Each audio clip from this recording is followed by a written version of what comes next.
रघु की माँ ने उसे बेरहमी से कच्चा मांस खाते देख उसे अलखानंद के पास लेकर गई, जहां गौरी शंकर और माधव भी अपने माता पिता के साथ मौजूद थे।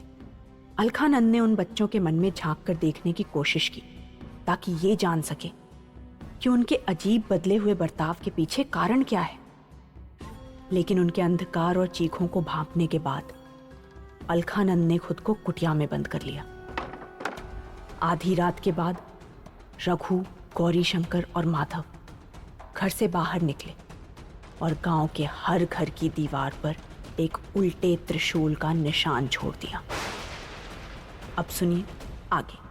सुबह के 6 बज रहे थे जब सरपंच दिगंबर के दरवाजे पर कोई जोर जोर से दस्तक दे रहा था। बाहर मचे शोर के कारण दिगंबर साहब की आंख खुल गई। आंखें मलते हुए जब उन्होंने दरवाजा खोला तो सामने रमेश खड़ा था।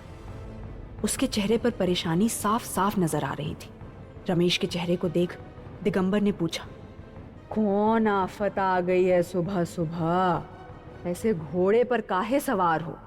ये सुनकर रमेश डरते हुए बोला, अरे आफत ही आई है सरपंच जी, आप बस जल्दी चलिए, अपनी आंखों से ही देख लीजिएगा।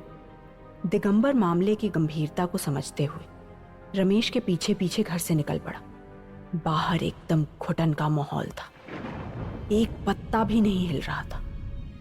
भोर हो चुकी थी लेकिन चिड़ियों के चहकने की आवाजें नहीं गूंज रही थी। रमेश सरपंच दिगंबर को खेतों तक ले आया था। पास पहुंचते ही एक अजीब सी सड़न की गंध दिगंबर की सांसों को जैसे अंदर तक जला रही थी। अपने कंधे पर रखे गमछे से तुरंत दिगंबर ने अपनी नाक ढक ली। सामने खेतों का नजारा देखकर दिगंबर की आंखें फटी की फटी रह गई। दूर दूर तक हरी भरी उपज की जगह सिर्फ बंजर जमीन दिखाई दे रही थी। ऐसी सड़न फैली थी मानो सैकड़ों कीड़े एक ही रात में पूरे के पूरे खेत चट कर गए थे। रमेश के साथ खड़े दूसरे किसान ने रोते हुए कहा, अरे मोरी मैया, हमारी फसल ना जाने कौन सा जहरीला कीड़ा खा गया। अब हम क्या करेंगे सरपंच जी? सरपंच दिगंबर ने हैरानी से पूछा, आखिर ये सब हुआ कैसे? रातों रात फसल कैसे खराब हो गई? किसी के पास कोई जवाब न था। इतनी अजीब बदबू उन्होंने कभी नहीं सूंघी थी। सरपंच जी ने रमेश से कहा, रमेश, चलो बाबा अलखानंद के पास, अब वो ही कुछ उपाय कर सकते हैं। ना जाने कैसी आपदा आ पड़ी है। सरपंच और रमेश भागे भागे अलखानंद की कुटिया पहुंचे तो देखा वहां बाबा का दरवाजा अब भी बंद था और बाहर पहले से अलखानंद के शिष्य खड़े थे। लोगों को भीड़ लगाए देखकर दिगंबर ने अलखानंद की टोली के एक लड़के से पूछा, बाबा कहाँ हैं? सब कुछ ठीक है ना? अलखानंद के शिष्य ने कहा, बाबा कल से कुटिया से बाहर नहीं निकले हैं, उन्होंने अंदर से दरवाजा बंद कर रखा है। ये सुनकर सरपंच के हाथ पांव फूल गए। एक तरफ पूरे गांव की फसलें पूरी तरह से खराब हो चुकी थी और वहीं दूसरी तरफ बाबा अलखानंद, जो कि सरपंच की आखिरी उम्मीद थे, उन्होंने भी अपनी कुटिया का दरवाजा बंद कर रखा था।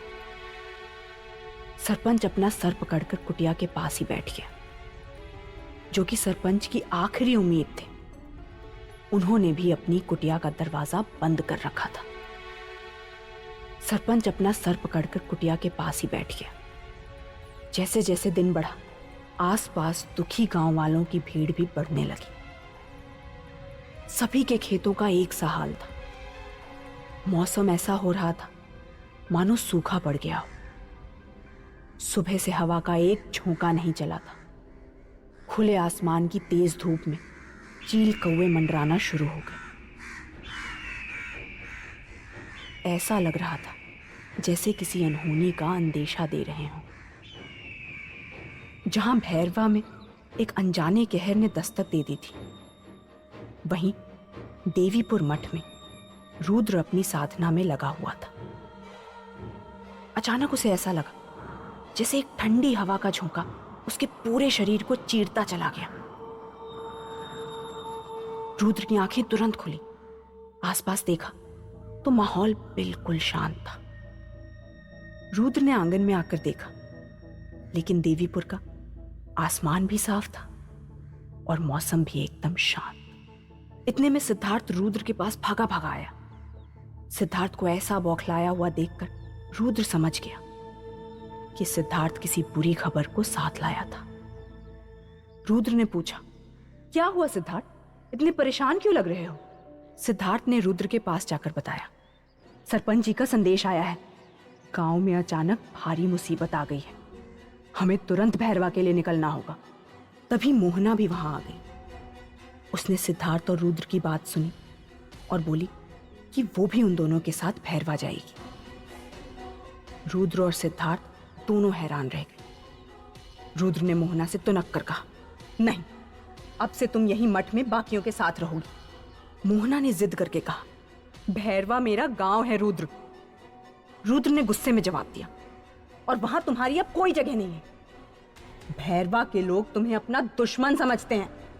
पिछली बार मैं बहुत मुश्किल से तुम्हें बचा कर लाया था, फिर एक बार वहां जाना सरासर बेवकूफी होगी। मोहना को लेकर रुद्र के गुस्से को भांपते हुए सिद्धार्थ ने बात काटी और रुद्र से जल्दी चलने को कहा।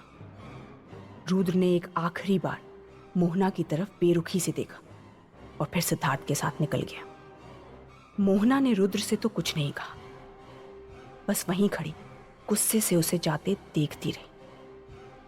पर इस बार उसने मन बना लिया था कि किसी भी तरह वो भैरवा जाकर रहेगी। सिद्धार्थ तेजी से गाड़ी भैरवा की तरफ बढ़ाए जा रहा था।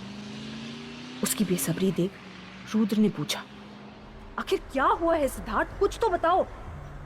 परेशान सिद्धार्थ बोला, पता नहीं रुद्र, आज सुबह सुबह सरपंच जी का कॉल आया। उन्होंने बस जल्द से जल्द आने को कहा।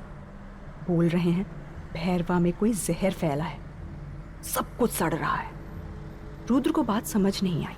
उसने पूछा, सड़ रहा है मतलब क्या सड़ रहा है?